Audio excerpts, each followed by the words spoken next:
আলাইকুম, welcome to my channel learn with Farzana. আজকে আমরা ভেক্টর অ্যানালাইসিস বইয়ের চ্যাপ্টার 4-এর নতুন আরেকটি টপিক দেখব, তা হচ্ছে ডাইভারজেন্স। তাহলে আমরা এর আগে কিন্তু গ্রেডিয়েন্ট দেখেছি, এবার আমরা দেখব কি ডাইভারজেন্স। আমি আশা করি আমার ভিডিওটি যদি তোমরা খুব মনোযোগ সহকারে দেখো তাহলে এই ম্যাথগুলোতে তোমাদের আর কোনো প্রবলেম থাকবে না। তাহলে চলো শুরু করা যাক। এখানে ডাইভারজেন্সটা দেখার আগে আমাদের কিছু বেসিক কনসেপ্ট জেনে নিতে হবে। এখানে দেখো, লেট এ একটা ভেক্টর আমরা ধরে নিয়েছি। এখানে A1 এই আই ক্যাপের একটা সহগ, A2 জে ক্যাপের একটা সহগ দেওয়া আছে এবং কে ক্যাপের একটা সহগ দেওয়া আছে কি A3, এটা ধরে নিয়েছি। এবার এর ডাইভারজেন্সটা বের করব। ডাইভারজেন্সটা কি? এই যে আমাদের যে ডেল অপারেটর আছে তার সাথে এই এ ভেক্টরটি যদি আমরা ডট প্রোডাক্ট করি তাহলে আমরা ডাইভারজেন্স পেয়ে যাব। ডাইভারজেন্সকে আমরা আবার ডাইভ এভাবেও লিখতে পারি, ডট এই যে এ এভাবেও লিখতে পারি। আর আমরা কিন্তু এর আগে গ্রেডিয়েন্ট দেখে এসেছি, তাই না? গ্রেডিয়েন্ট কি তোমাদের মনে আছে যে গ্রেডিয়েন্টকে আমরা গ্র্যাড দিয়ে প্রকাশ করতাম আর এখানে টাইপ দিয়ে প্রকাশ করতে পারি। আর গ্রেডিয়েন্টে আমরা কি করেছি বলো, সেখানে কিন্তু আমাদের যে নর্মাল যে এমনি যে গুণ হয় সেটা করেছি, তাই না? আর এখানে ডট গুণন, ঠিক আছে? এটাই কিন্তু আমাদের পার্থক্য। সেখানে যে নর্মাল আমরা গুণ করে দিয়েছি আর এখানে ডট গুণ করতে হবে তোমার। তাহলে এখন দেখো যে ডট গুণ আমরা কিভাবে করি বলো তো। আমরা জানি যে এই যে আয়ের যে সহগগুলো থাকে সেগুলো গুণ করতে হয়। তাহলে এখানে আয়ের সহগ ডেল বাই ডেল এক্স, তার সাথে এখানে যাবে কি A1 plus del by del Y, এখানে A2 plus del by del Z, এখানে কে সহগ যাবে A3। তাহলে আয়ের সাথে আই, জে এর সাথে জে এবং কে এর সাথে কে।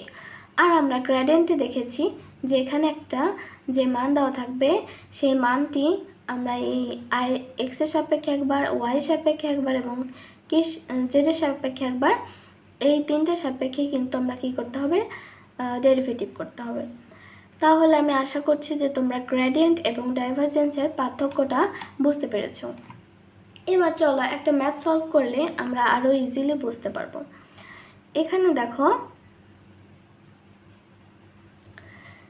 এখানে বলা আছে কি যে সাপোজ এই একটা ভেক্টর আর ফাইন্ড, এই যে এখানে যেহেতু ডট দিয়ে দিয়েছে তার মানে আমাদের কি বের করতে বলেছে, ডাইভারজেন্স।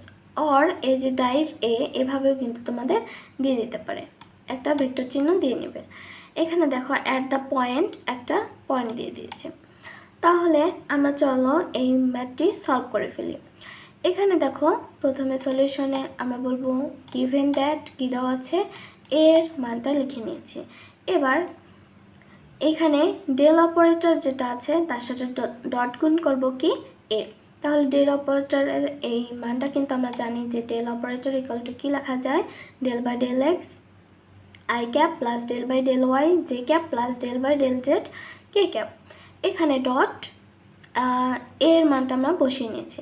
এবার আয়ের সাথে আই, কিন্তু আই তো উঠে যাবে, আয়ের সহগ যেটা আছে সেই আয়ের সহগের সাথে আয়ের সহগ, তাই না? তাহলে দেখো ডেল বাই ডেল এক্স, এক্সের সাপেক্ষে যদি আমরা এটাকে কী করি, ডিফারেন্সিয়েশন করি, তাহলে কি হবে যে এক্সের সাথে আমাদের কি আছে, জেড স্কোয়ার আছে। তার মানে জেড স্কোয়ারটা আমরা সেমই রাখবো, তাই না? আর এক্স স্কোয়ারকে যদি ডিফারেন্সিয়েশন করি 2x হবে। এর আগের ভিডিওগুলোতে কিন্তু আমরা এই টাইপের যে ডেরিভেশন ছিল সব কিন্তু ডিটেলসে দেখে এসেছি। তোমরা আগের ভিডিওগুলো দেখলে কিন্তু আরও ইজিলি বুঝতে পারবে। এখানে দেখো, তাহলে এবার ডেল বাই ডেল ওয়াই এর সাপেক্ষে করবো এটাকে। তাহলে ওয়াই আছে এখানে, ওয়াই স্কোয়ারকে করলে এখানে কি আসবে, যে 2টা সামনে চলে আসবে, 4y জেড স্কোয়ার হবে। এখানে তারপরে জেডের সাপেক্ষে করব, এখানে কি আছে, জেডকে করলে 1 হয়ে যাবে, এখানে এক্স ওয়াই স্কোয়ার, তাই না?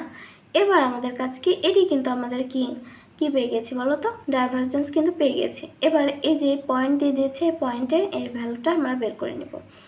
এবার পয়েন্ট বলতে আমরা কিন্তু আগে দেখে এসেছি, এর ফার্স্ট একটা এক্সের মান, তারপর একটা ওয়াইয়ের মান আর তারপর একটা কি জেডের মান। তাহলে এক্সের মান, জেডের মান এবং ওয়াই জেড, এখানে এক্স ওয়াই এগুলোর মান যদি বসিয়ে দিই, ফার্স্টে পাবো কত 2, তারপর আসছে 4, তারপরে 1, এখন যদি প্লাস করি 7, তাহলে এটি কিন্তু আমাদের সেই কাঙ্ক্ষিত সেই অ্যান্সার। তাহলে আমি আশা করছি যে তোমরা ডাইভারজেন্স এখন খুব ইজিলি কিন্তু নির্ণয় করতে পারবে।